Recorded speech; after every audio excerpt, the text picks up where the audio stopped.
I trust you've already noticed the provocative episode title, and if you're wondering whether it's just a bit of clickbaity hyperbole, it ain't. If you're wondering whether it really was meant as a qualitative statement of fact, it is. So grab your chessboards and your vodka bottles, my little babushkas, because we're doing a Russia-Ukraine deep dive tonight. For the whole weekend and all day today, I've been practically pulling my hair out at some of the historical ignorance on display regarding this fake war with Russia that Joe Biden is so desperately trying to gin up in order to distract your attention from his advanced senility, his crippling incompetence, his utter contempt for our nation's laws, and the three-alarm dumpster fire that his domestic agenda has turned into. And it would be bad enough if the historical ignorance was coming just from random dumbasses on Twitter or wherever, but in this case, it's coming from a lot of people who actually talk about world politics for a living, including people on the right who ought to know better. But there's this weird affliction that millennials seem to suffer from, I've noticed, where they know absolutely no history prior to about 1990, and all they know before that is the Second World War. As a result, we're getting a lot of really dumb analysis and a lot of regrettably surface-level thinking on this topic. So first things first. When the average American looks at Russia today in terms of their status as a geostrategic adversary of ours, that average American tends to think, or at least I get the impression he does, that today's Russia isn't much different in any meaningful way from the former Soviet Union, and that is completely wrong.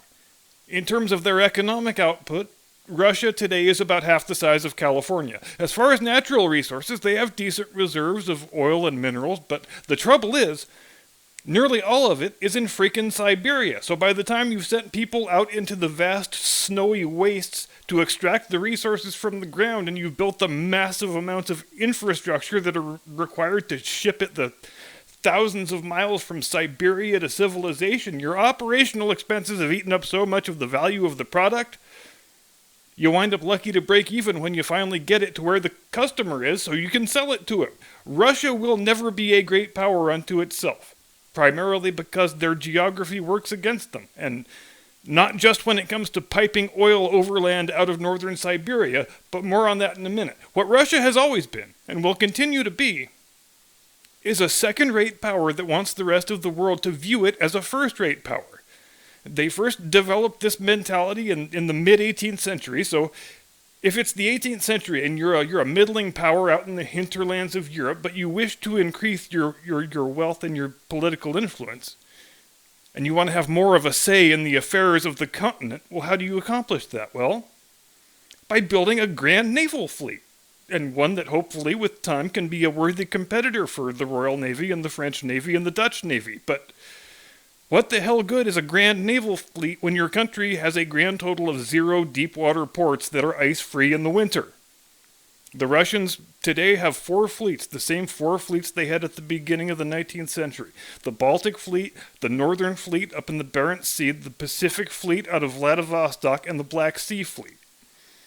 And when Russia menaces its neighbors like they're menacing Ukraine today, it still has much to do with their desire for better naval ports. Their access to the Baltic Sea is through the port of Kaliningrad, the former Königsberg, in the Russian exclave that used to be the German exclave of East Prussia. This is, of course, the only chunk of the former Third Reich that the Russians never gave back after they conquered it in 1945. But until the breakup of the Soviet Union in 90 and 91, the Russians didn't suffer from any lack of access to the Baltic because the Baltic states were under Soviet hegemony, so their navy could use the coastlines of Estonia, Latvia, Lithuania as much as they wanted to. But after those states became independent, now Russia's down to that little tiny sliver.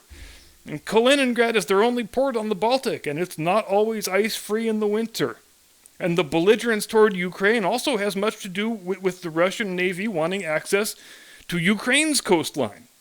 Now, as it is, and it's rather not unlike the situation with Kaliningrad, Russia only has a little nugget of coastline right on the eastern end of the Black Sea. About 80% of that northern coast is Ukrainian territory, so if we were back during Soviet times, then the Black Sea was basically a Russian lake, just like the Baltic was.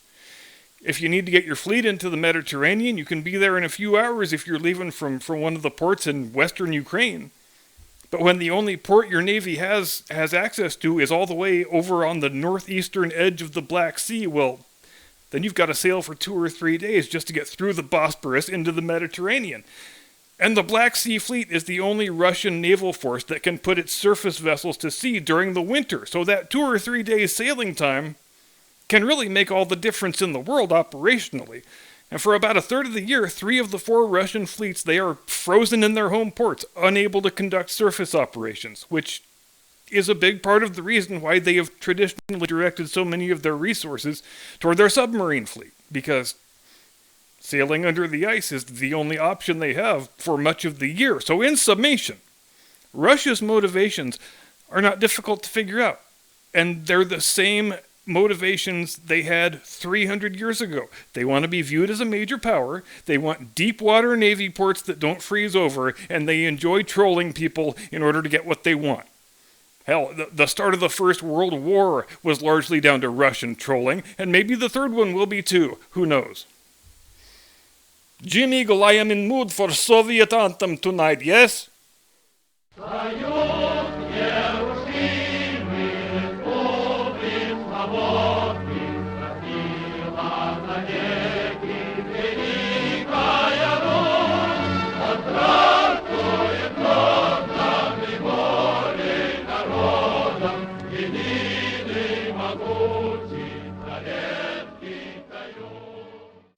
From high atop slopes of eastern Caucasus, where we remain determined to locate moose and squirrel.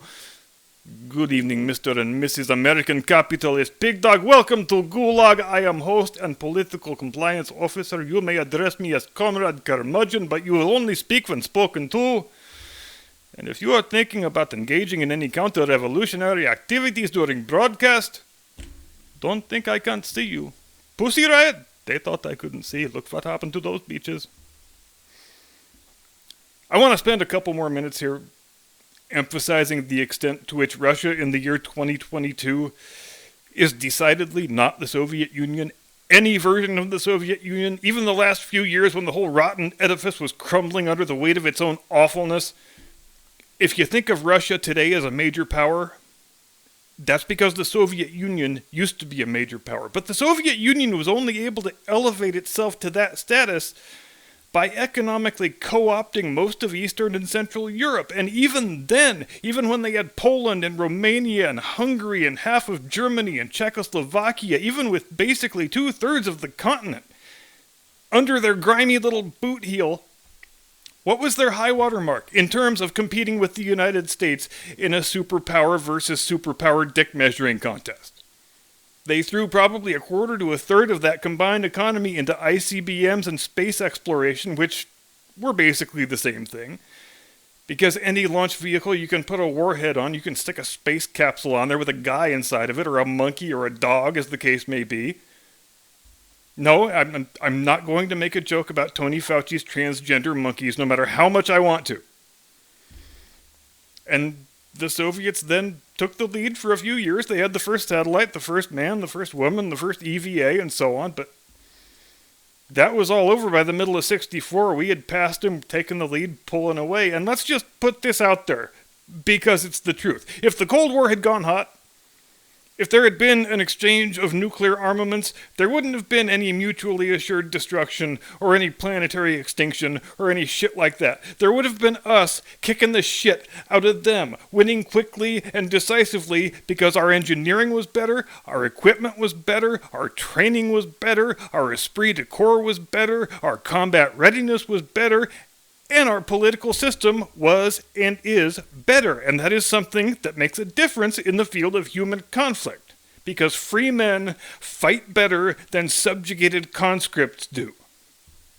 And did we gain an advantage through NATO by being able to blanket the edge of the Iron Curtain with MRBMs that were poised to take out every Russian population center within a matter of moments? When they had no equivalent capability except for maybe 10 days in Cuba? You bet your ass we did. And it was a hell of a good advantage to have. Also, it's worth noting that even though they had to pull their nukes out of Cuba, Cuba still remained for the Soviets that thing that the Russians had always dreamt of, a warm weather overseas naval port. So when people act like the military usefulness of Cuba to the Soviets came to an end with the conclusion of the missile crisis, that's just not remotely correct, so don't believe it when you hear it. When NATO came into being, there was a clear and easily comprehensible reason why NATO existing was a good and proper thing. Eastern and Central Europe had fallen under the sway of a malevolent, expansionist power, so if there was a land invasion of Western Europe, the countries being invaded would be doomed. The whole of Europe would be overrun and lost to Bolshevism unless there was a military alliance in place whereby the invader might be repulsed and turned back. So yes, if we were sitting here in the aftermath of the Second World War and NATO membership was going to be limited to countries that were under direct threat of Soviet invasion, and the great powers who would agree to come to their aid should they be attacked, then obviously I'm going to say NATO is a lovely idea, and it was. But today, in the third decade of the 21st century, with the Soviet Union having been thrown on the scrap heap of history's bad ideas over 30 years ago now, if there's any sort of land invasion in Europe, it's going to be a matter between Russia and one of the former Soviet republics. I guarantee Vladimir Putin is not going to roll tanks into Prague or Bucharest or Warsaw or Berlin anytime soon, but their NATO still is, seemingly always expanding its membership in spite of its mission having ceased to exist several decades ago. There were 30 NATO members the last time I counted, and hell, it may have grown since then. And do you know what 20 of them have in common? They are nowhere near the North Atlantic. I mean, unless frickin' Bulgaria has an Atlantic coastline that I never noticed on the map, I guess it's possible. U.S. presidents have been on the record since George W. Bush saying Ukraine should be granted NATO membership. And let's take a moment to talk about just what that means. NATO, which originated as a strictly defensive military alliance with the sole mission of resisting a Soviet land invasion of Western Europe, now wants to expand its membership to include countries that used to be part of the Soviet Union itself? Is it really difficult at all to understand why Mr. Putin might not be okay with that? In fact, if you were Vladimir Putin and you saw NATO making googly eyes at Ukraine, wouldn't you immediately step up your own influence in your neighboring country so as to hopefully diminish the likelihood of that taking place? Wouldn't you do everything you possibly could to make sure Ukraine elected pro-Russian leaders? Isn't that what any reasonable person might do in Putin's position? It's ironic. I mentioned the start of the First World War earlier, and everybody still agrees that a labyrinthine network of alliances had much to do with how that war got started. The great powers didn't care all that much about a Bosnian Serb assassinating the heir to the Austro-Hungarian throne, but once the remonstrances started flying, it was all down to, well, I've got a treaty with that guy, and I've got a treaty with this guy, so within a matter of days, all the great powers were at war with one another over an event that shouldn't have had any world-changing historical significance at all. Bodies like the United Nations and NATO and so on, weren't they founded out of a realization that treaty entanglements get more dangerous the more complicated they become? Didn't George Washington use the exact words, entangling alliances, in his farewell address when he was telling us the sort of things we ought to avoid in the future? But when NATO has got 30-something countries in it and is eagerly trying to expand into places that used to be a constituent part of the same evil empire they were created to stand against, then hasn't NATO become just another network of entangling alliances? Hasn't it become a facilitator of the same sort of dangers that its own existence was supposed to forestall? We could even wind up going down almost the exact same road that resulted in the start of the First World War. Follow me here. Croatia is a NATO member, Serbia is not. The Serbs and the Croats still revile each other the same as they ever have. But if Serbia got a bug up its ass one day and fired a couple rockets at Croatia, every NATO member, including us, would be bound by treaty to come to Croatia's defense. And who is Serbia's biggest ally? Yep, still Russia. So if you think 1914 can never happen again, if you think we've gotten that much better at statecraft and diplomacy in the intervening 108 years since then, spoiler alert, we haven't. For hundreds upon hundreds of years, Russia has wielded a great deal of influence in Ukraine and Georgia and Belarus, which we used to call Bielorussia. I never understood why they changed the name.